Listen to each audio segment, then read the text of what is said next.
Hey, fourth graders. I know I look ridiculous at this moment, but I was thinking, okay, this does not fit. But I was thinking this football helmet is a great symbol of one of the big roles of our skeleton. Do you remember which one that is? What is the point of this football helmet or any helmet? Yes, it is to protect something important. And in this case, it's your head, it's your brain, right? So, one of the soft things that your skeleton is protecting is your head. So, I was thinking if you can remember the helmet, you already will always remember one of the roles of the skeleton. So, hey, fourth graders, Miss Lawson here. So excited that you're back. And I'm so excited to get back into reading this story. So let's look at, oh my goodness, let's get this going. We are on lesson 2, and we are going to keep learning about the skeleton today. So let's see what our learning intention is.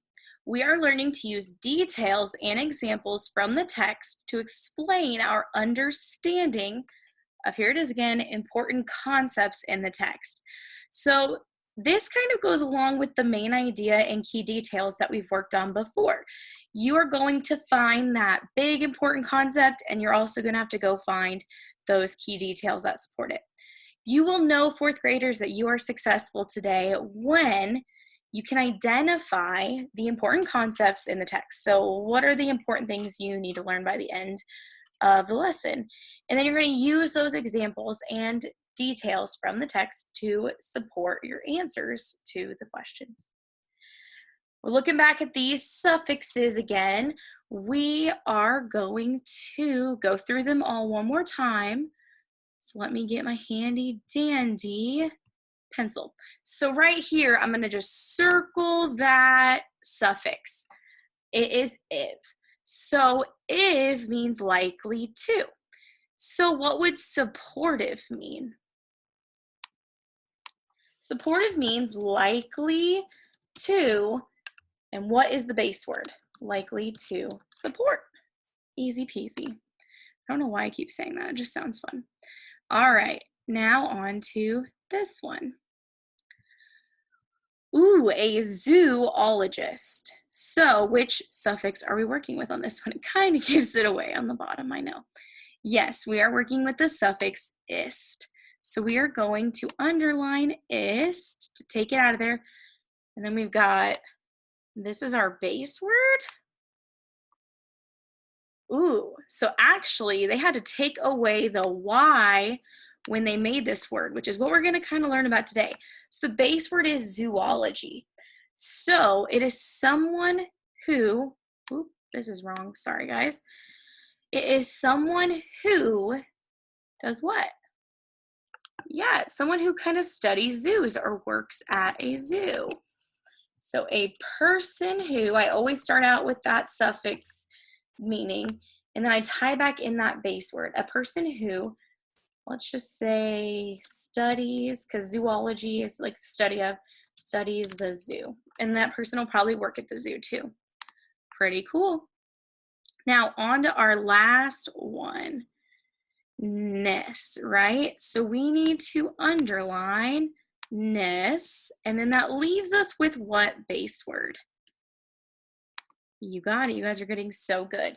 So the meaning is actually, ness means the state of being what? Quick. So that means if someone's like, okay, you've told me it means the state of being quick, but what does that really mean, Mrs. Lawson? It means right now you're being really quick. So the state of being means at this point in time, that is how you're doing. Wow, we already got through those real quick. So now we need to kind of learn about what we were talking about with the zoology. Some of those words have some special rules. And I know, there's always crazy rules and it's hard to remember them all. But let's just go through and try and work them out together. If a base word ends in a silent E, so style, the E is dropped. Sorry, I did a little typo there. The E is dropped. So you got to go and take that E away. If you drop it, that means you're getting rid of it.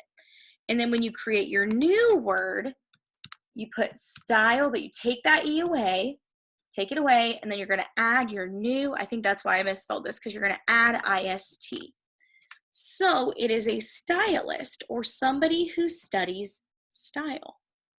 So sometimes if there's an E at the end, you're going to have to drop it before you add that suffix. In the next word, if the base word ends with a Y, the Y changes to an I before ness is added. So we got to take that Y away, and then when we're remaking this word, you got to take away, well, we got happy, take away that Y, add an I, and then add your suffix. So it's happiness. Pretty cool. Okay, and now this one, I don't even know how to get started explaining to you fourth graders, because sometimes base words may drop, change multiple letters because ist or if is added. So sometimes they're not going to follow any rules because they're just weird words. And you might need to check in a dictionary to make sure whatever word you're making is correct. So if we wanted to make persuade have if at the end, like you're being, I don't know how to say it without saying the word. So we need to add if to the end of this. And we can't do persuasive, right? And we can't do it like here. So it's just going to be a weird word. So we got to go all the way back. And if you know, you know, but it's persuade, and you're going to actually add an S.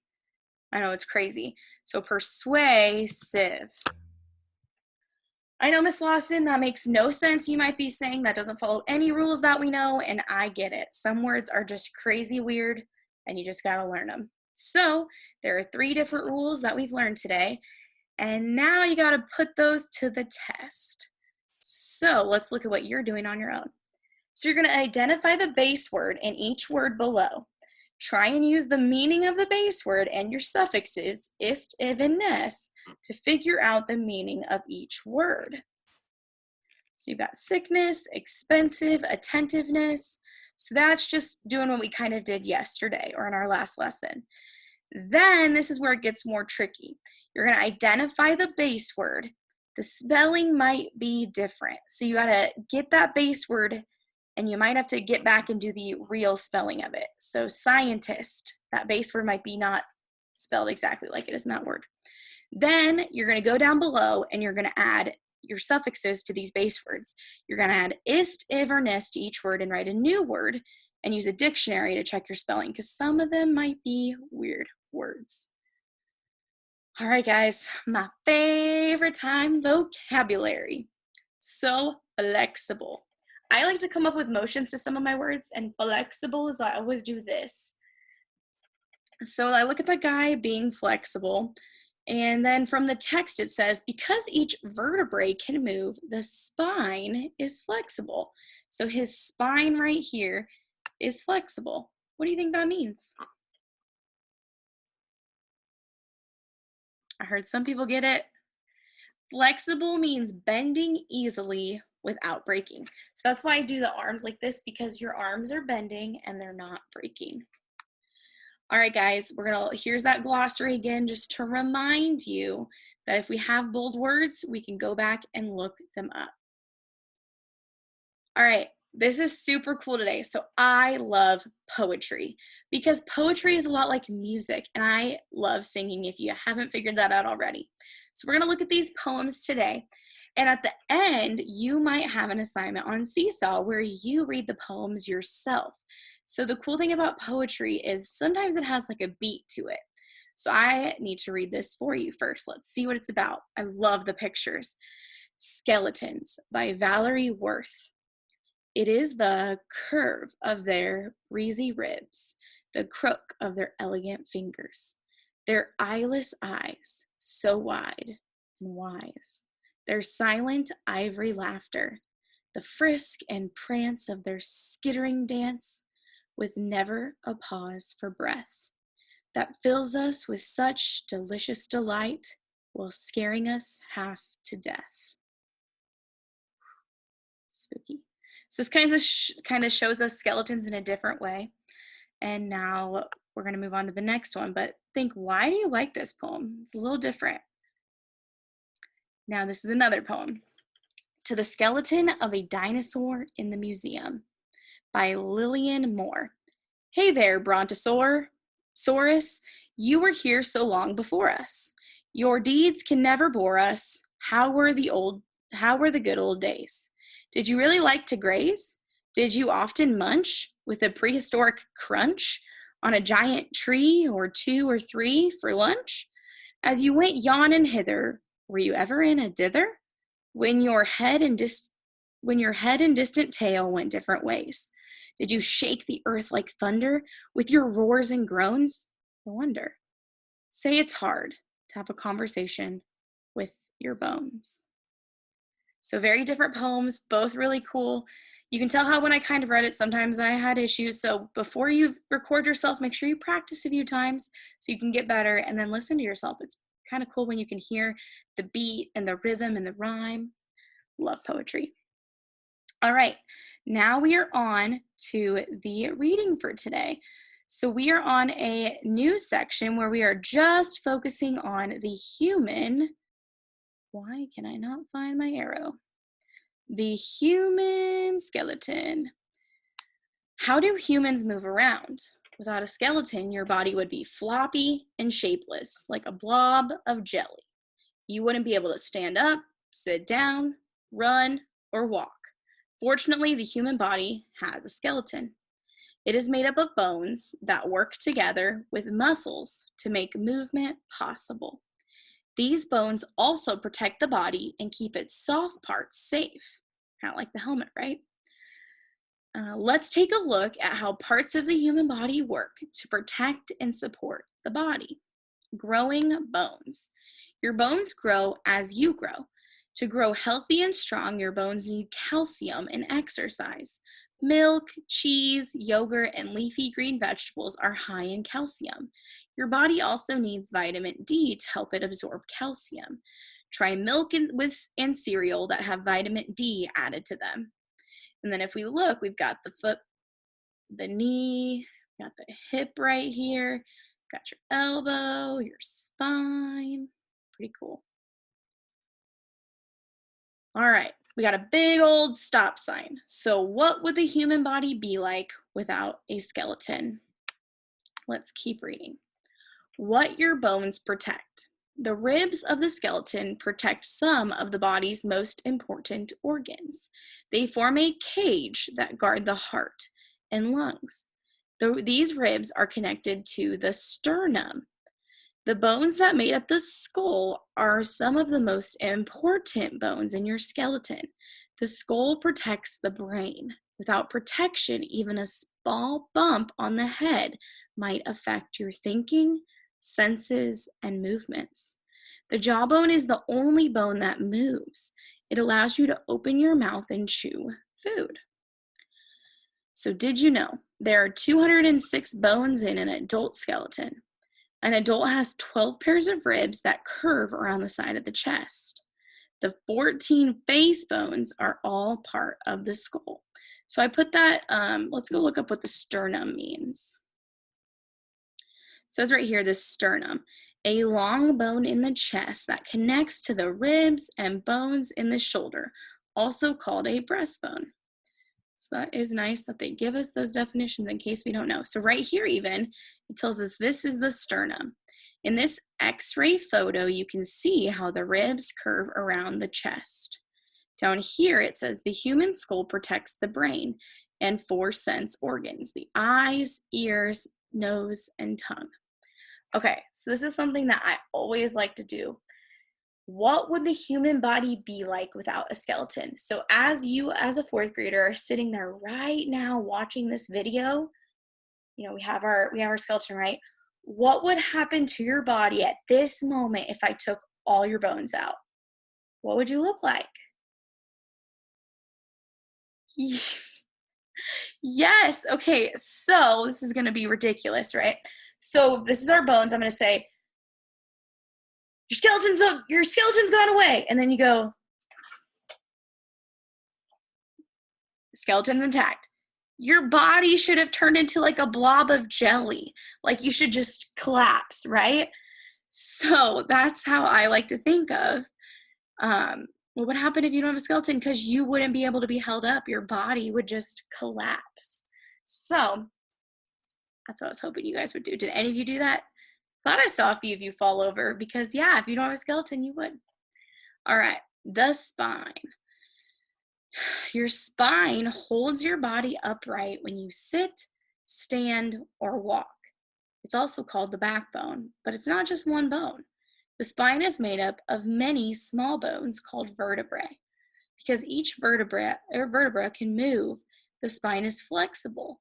It allows us to bend in different directions. The vertebrae also protect the spinal cord. The spinal cord, which is inside the spine, contains nerves. These nerves carry information such as sensations from the body to the brain. They also carry commands from the brain to parts of the body.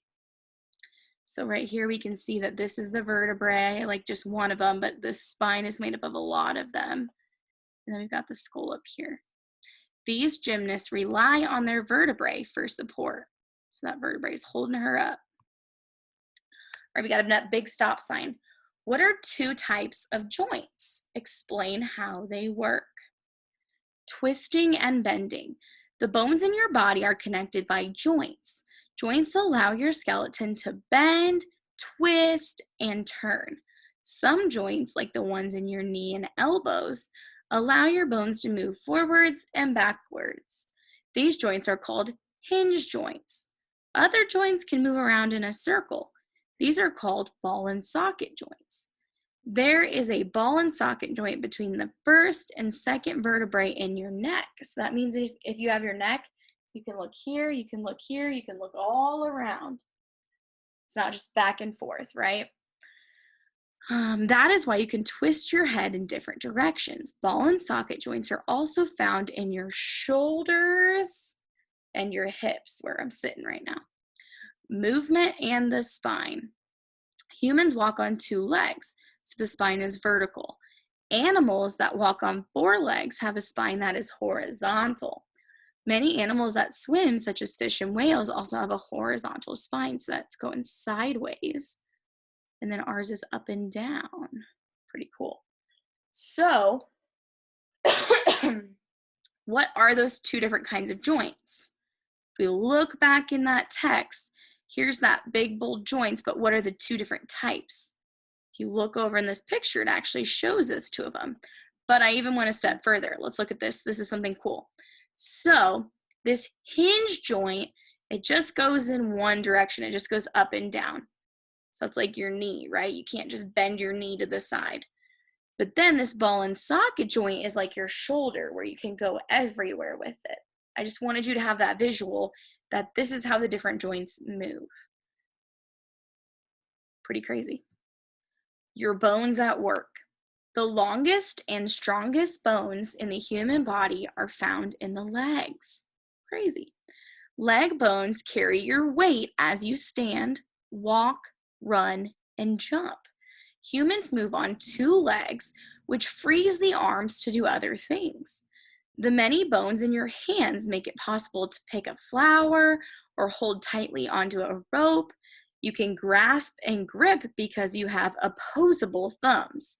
This means the thumb can move freely and touch the tips of your fingers. So that's an opposable thumb right here, that yours can move so much. Humans, I already read that, are able to do many things most animals cannot, such as using forks and knives or brushing one's teeth because of opposable thumbs. An opposable thumb helps humans hold many things. So this person that's painting. A runner uses different bones and joints to go from kneeling to running. Ooh, that's kind of cool to see. Wow, that's kind of crazy. Whew, all right. Give details and examples that show your understanding of the genre and structure of the text. Are any of you looking at me like I'm crazy because you have no idea what that's asking? Hopefully not. Hopefully you can break this down and realize it's just simply asking you, what kind of text is this? What genre is it? Is it fiction or is it nonfiction? It's nonfiction, like we talked about yesterday, right? And then We can look back and see, we just have to find, why is it nonfiction? What structures, how is it built to show us that it's nonfiction? Just looking at this page alone, I can see why we think that it's nonfiction. What was the word for this type? I almost just said it. What is the word for this right here? This bold text at the top that tells us what that section's about. Good job, guys. It's a heading. So the heading tells us that it's an informational text. And what other details does it give us to show that it is an informational text if we look back? Yeah, it uses a lot of description, right? It's teaching us the different jobs of the skeleton, and then it's going into a lot of detail to explain it to us. So good job. We've learned that the question wasn't that hard. We just said it's a nonfiction text, and we went back to prove why it was a nonfiction text. All right, time for your reading response. According to the text, what are some parts of the body that are protected by bones? Which bones are they protected by? So give at least 3 examples. So I just said that twice in a row. Sorry, guys. If we look back, we can look at the headings to find which area of the text will give us that answer. According to the text, what are some parts of the body that are protected by bones? Which bones are they protected by? Give at least 3 different examples. Guys, you are doing an amazing job. You are killing it every day. I love spending this time with you, and I can't wait to see you next time. Have a great rest of your day, 4th graders. Bye.